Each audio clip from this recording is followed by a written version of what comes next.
Бардыңыздарга урматтуу менин каналым катталчылары, мен бүгүнкү видеомдо сиздерге инжирден кышкыга варенье жасоонун жолун көрсөтөм.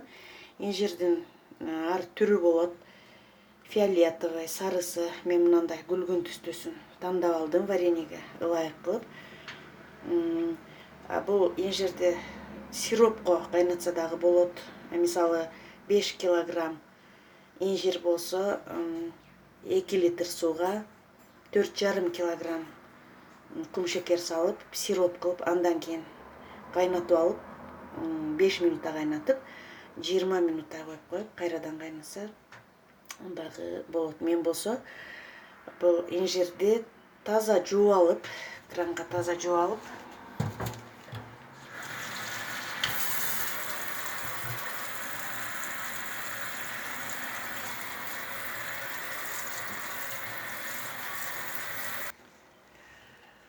мынтип таза кылып жууп, суусун төгүп алдык. Бир 3-4 сыйра жууп алдым. Эми эт туурагычтан өткөзүп алам мен муну. Мынтип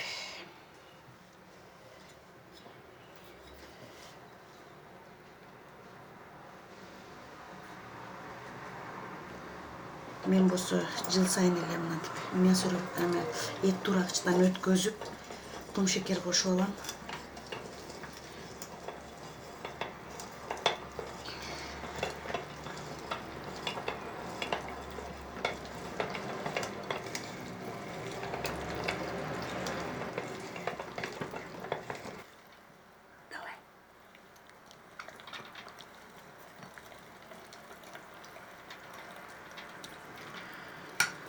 Мынтип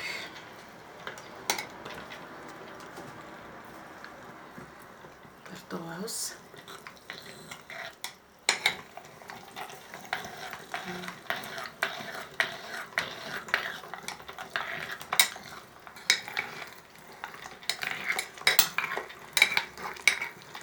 Мына биз тартып бүттүк. Мынакей 1 килограмм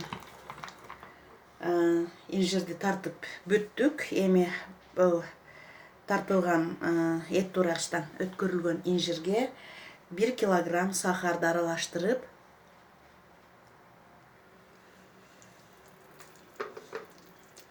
мындай идишке салып, пластмасса идишке салып, эми муну 1 килограмм инжирге 1 килограмм кум шекер керектелет. 3 килограмм инжирге 3 килограмм кум шекер керектелет. Менде 3,5 килограмм бар эле. Азыр мен 1 килограммдайын өткөзүп алдым. Эми кум шекер салып, аралаштырып,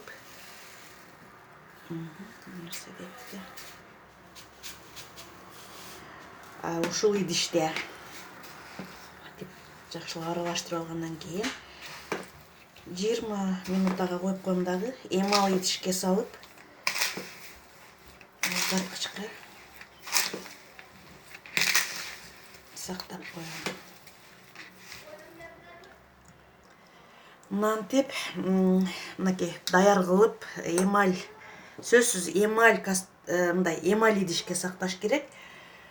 Мынтип салып алдым, кум шекер кошуп. Кышкыга эң пайдалуу инжир, өзүңүздөр билесиздер, аябай микроэлемент, витаминдерге бай, адамдын организмине пайдалуу.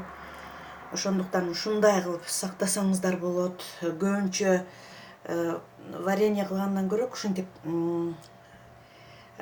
эт туурагычтан өткөрүп, кум шекер кошуп алган. Витаминдер баары сакталат. Капкагын жабабыз дагы, муздаткычта. Капкагын жаап, муздаткычта, тоңдургучта сактасак болот. Муздаткычтын эң биринчи полкасына салып сактасак болот. Кышкыга мына ушундай кылып жасасаңыздар болот. Саламатта калыңыздар. Видео жакса жазылып кетсеңиздер болот.